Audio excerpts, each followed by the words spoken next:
تمام انسان مرتبے میں برابر ہیں۔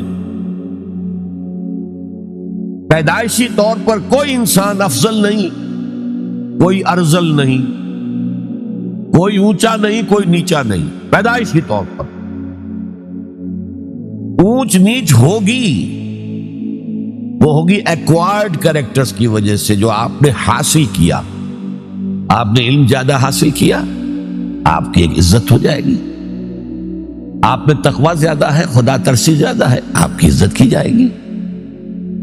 آپ خادم خلق ہیں، آپ کی عزت کی جائے گی۔ لیکن یہ ساری چیزیں ایکوائرڈ ہیں، بعد میں انسان نے حاصل کی ہیں۔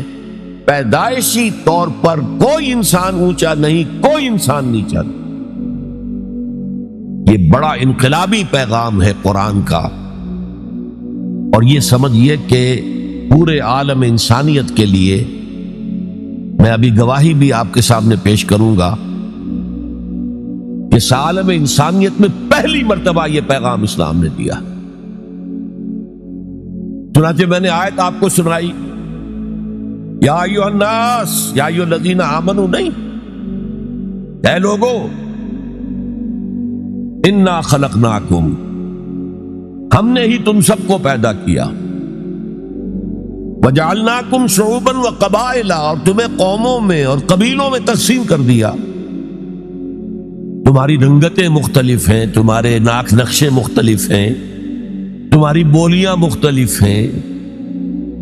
جعلناکم شعوبا وقبائل لتعارفوا، یہ صرف تعارف کے لیے ہے، یہ کوئی معیار نہیں ہے کہ یہ بلند ہے وہ کم ہے، فلاں نسل جو ہے اونچی ہے، فلاں نسل نیچی ہے، گورے جو ہے اونچے ہیں اور کالے جو ہے نیچے ہیں، یا مرد اونچے ہیں اور عورتیں نیچی ہیں۔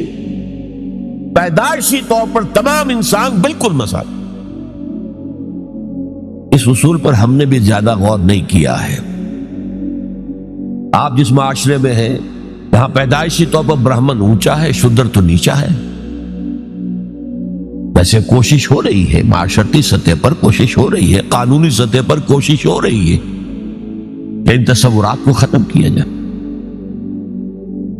چنانچہ سب سے بڑھ کر یہ کوشش امریکن سوسائٹی میں ہوئی ہے۔ Any discrimination on the basis of the color of the skin is a crime۔ قانونی اور دستوری طور پر جتنا کچھ ہو سکتا تھا اس معاملے میں، وہ امریکہ نے کیا ہے۔ لیکن آج بھی امریکہ میں کالے اور گورے کے درمیان دلی طور پر منافرت ہے۔ دلوں کو تو قانون نہیں بدل سکتا،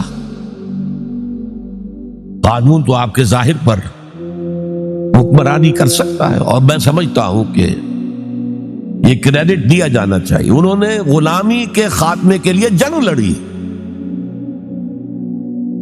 اور ان کے ہاں ڈسکریمنیشن بالکل ختم، قانوناً بہت بڑا جرم ہے۔ پھر بھی حالات کیا ہیں؟ اگر کسی گوروں کی آبادی میں کوئی کالا افرو امریکن آ کر مکان خرید لیتا ہے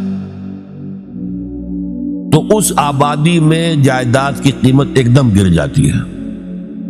اب وہ سارے گورے وہاں سے بیچ کے اپنے گھر باہر جا کے ٹاؤن شپس علیحدہ آباد کر لیتے ہیں، ان کے ساتھ رہنے کو تیار نہیں ہے۔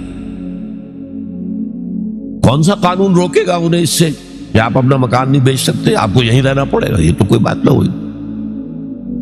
چنانچہ جو حضرات امریکہ آتے جاتے رہتے ہیں، ان کے علم میں ہے کہ ہر بڑے شہر کا جو ڈاؤن ٹاؤن ہے وہ افرو امریکنز کے قبضے میں ہے۔ بالٹیمور میں چلے جائیے، واشنگٹن میں چلے جائیے، لاس اینجلس میں چلے جائیے، جہاں جائیں گے ڈاؤن ٹاؤن وہ افرو امریکنز کانوں کے قبضے میں ہے، اور سب لوگ باہر نکل کے انہوں نے اپنی بستیاں بسا لی ہیں گوروں نے۔ تو یہ صورتحال، اس میں قرآن مجید کہتا ہے کہ دیکھو لوگوں، تم میں کوئی بنیادی طور پر، پیدائشی طور پر، رنگت کی وجہ سے، نسل کی وجہ سے کوئی نہ افضل ہے نہ مفضول ہے، نہ کوئی اعلیٰ ہے نہ ادنا ہے، کلکم۔ اور اس پر میں نے جو پیش کی ہے گواہی مزید حضور کی حجۃ الوداع کے خطبے سے، لا فضل لعربی علی عجمی ولا لعجمی علی عربی ولا لاسود علی احمر ولا لاحمر علی اسود الا بالتقوی کلکم بنو آدم وآدم من تراب. کسی عرب کو کسی اجمی پر کوئی فضیلت حاصل نہیں، حالانکہ عربوں کی گھٹی میں پڑا ہوا تھا کہ ہم بہت افضل ہیں. نطق تو ہمارے پاس ہے، بات ہم کر سکتے ہیں، خطیب ہمارے ہیں، باقی دنیا تو عجمی ہے، گونگے ہیں. یہ لوگ عجم کے معنی کیا؟ گونگے. حضور نے کہا لا فضل لعربی علی عجمی ولا لعجمی علی عربی. عجمی کو بھی، کسی اجمی کو کسی عربی پر کوئی فضیلت نہیں. ولا لاحمر علی اسود، کسی سرخ روح کو، سفید اور سرخ رنگت والے کو کسی سیاہ فام کے اوپر کوئی فضیلت نہیں، نہ کسی سیاہ فام کو کسی گورے پر کوئی فضیلت. میں نے شروع میں جب میں حدیث پڑھتا تھا تو میں حیران ہوتا تھا کہ کیا کوئی کالے بھی یہ سمجھتے ہیں کہ ہم گوروں سے افضل ہیں؟ امریکہ میں جا کے بھید کھلا، وہ تو کہتے ہیں ہم مکمل انسان ہیں، یہ تو کچے ہیں، پکے ہوئے ہی نہیں ابھی. مذاق اڑاتے ہیں ان کے ہاں جو ہے سفید چمڑی والوں کا شدید مذاق ہوتا ہے. تو حضور نے تو کہا تھا 1400 برس پہلے لولا لفضل لاسود علی احمر ولا لاحمر علی اسود، کسی گورے کو کسی کالے پر، کسی کالے کو کسی گورے پر کوئی فضیلت. کلکم بنو آدم، تم سب کے سب آدم کی نسل ہو. آدم من تراب، اور آدم مٹی سے بنے تھے علیہ الصلوۃ والسلام. یہ جو نکتہ میں اتنے اہتمام سے بیان کر رہا ہوں، اس کے لیے میں گواہی اب دے رہا ہوں ایچ جی ویلز کی، نام سنا ہوگا آپ نے. وہ زیادہ مشہور تو ہے سائنٹیفک فکشن کے معاملے میں. اس نے اپنے زمانے میں ایسی کہانیاں لکھی، ایسے افسانے لکھے جو آنے والے دور میں سائنس کے جب کہ عروج ہونے والا تھا تو واقعات کے طور پر سامنے آنے والے تھے. سائنٹیفک فکشن، کہانیاں لکھنا، افسانے لکھنا سائنسی بنیادوں. لیکن تاریخ عالم پر بھی ان کی 2 کتابیں اس شخص کی جو ہیں وہ بہت ہی عمدہ ہیں، اس میں کوئی شک نہیں. A short history of the world اور دوسری ہے a concise history of the world. Concise history of the world میں پہلے میں یہ بیان کر دوں کہ اس نے حضور پر بڑے کیچڑ اچھالا ہے. شاطم رسول جیسے آج رشدی ہے یا بنگالی جو ہے تسلیمہ نسرین ہے یا ایک اور بھی اٹھ کر آ گئی ہے اب، جس طرح وہ کیچڑ اچھالتے ہیں، جس طرح وہ حملے کرتے ہیں، رقیق حملے کرتے ہیں، ایسے ہی ایچ جی ویلز نے بھی کیے ہیں. یہ میں کس لیے بتا رہا ہوں؟ تاکہ یہ بات جو ہے واضح ہو جائے کہ وہ عقیدت مند نہیں ہے، حضور کا دشمن ہے. اور عربی کی ایک کہاوت یہ ہے کہ الفضل ما شہدت بہ الاعداء، دوست اور عقیدت مند تو تعریف کریں گے. کیا کسی مسلمان کے لیے ممکن ہے کہ حضور کی تعریف نہ کرے؟ بلکہ وہ نعتیں پڑھتے ہوئے غلوب بھی کر جائیں گے، کہیں سے کہیں پہنچا دیں گے. ہاں اگر دشمن تعریف کرے تو وہ بات ہے کہ جو قابل غور ہے. میں نے اس لیے اسٹیبلش کیا دشمن ہے، دوست نہیں ہے، عقیدت مند نہیں. لیکن جو چیپٹر اس کا ہے حضور کی زندگی پر، اس کے آخر میں آ کر خطبہ حجۃ الوداع کا یہ حوالہ اس نے دیا، لا فضل لعربی علی عجمی ولا لعجمی علی عربی ولا لاسود علی احمر ولا لاحمر علی اسود الا بالتقوی. اور اس کے بعد جو اس کا ریئیکشن ہے، اس پر جو تبصرہ تھا کہہ رہا ہوں، اس کی وجہ بتا دوں گا بعد میں. معلوم ہوتا گھٹنے ٹیک کر کوئی شخص جو ہے اور سر جھکا کر خراج عقیدت پیش کر رہا ہے. ایگزیکٹ الفاظ یہ تھے اس کے، although the sermons of human equality, fraternity and freedom were set before also, and we find a lot of such sermons in Jesus of Nazareth, but it must be accepted that it was Muhammad sallallahu alayhi wasallam who for the first time in human history established a society based on these principles. کہ اگرچہ انسانی مساوات، اخوت اور حریت کے واس تو پہلے بھی بہت کہے گئے تھے، بہت کہے گئے تھے، بہت کہے گئے تھے. اب عیسائی ہونے کے باوجود کہتا ہے کہ مسیح ناصری جیسس آف نازرت حضرت عیسیٰ علیہ السلام کے ہاں بھی واس تو بہت ہے، لیکن ان اصولوں پر کوئی معاشرہ وہ قائم نہیں کر سکتا. تاریخ انسانی میں پہلی شخصیت محمد کی ہے صلی اللہ علیہ وسلم، جس نے کہ ان اصولوں پر معاشرہ بالفعل قائم کر کے دکھا. اچھا، اب آئیے اس کی اہمیت پر. اہمیت یہ ہے کہ آج جیسا کہ میں نے کہا تھا کہ دنیا سکڑتی جا رہی ہے، فاصلے تو کوئی ہے ہی نہیں، اب کوئی معنی ہی نہیں. جیسے حدیث میں آیا تھا کہ دجال بات کرے گا ساری دنیا میں سنی جائے گی. آج کوئی دجال صاحب جو ہے واشنگٹن سے تقریر کرتے ہیں اور پوری دنیا میں سنی جاتی. اب جو یہ دنیا چھوٹی ہو رہی ہے تو اس کا ایک منطقی تقاضا یہ ہے، یہ جو نیو ورلڈ آرڈر کی بات ہے یہ منطقی ہے. کوئی ایک عالمی ریاست ہونی چاہیے. اب یہ چھوٹی چھوٹی ریاستیں، نیشن سٹیٹس وغیرہ، یہ تو لڑتی بڑھتی رہیں گی. اس نے اس کے اوپر چڑھائی کر دی، اس نے اس پر چڑھائی کر دی.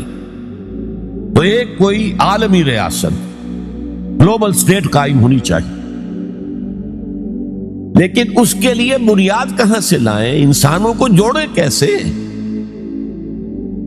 وہ تو نسل کی بنیاد پر جو ہے کٹے ہوئے ہیں، رنگت کی بنیاد پر ان کے دلوں کے درمیان جو ہے بعد ہے.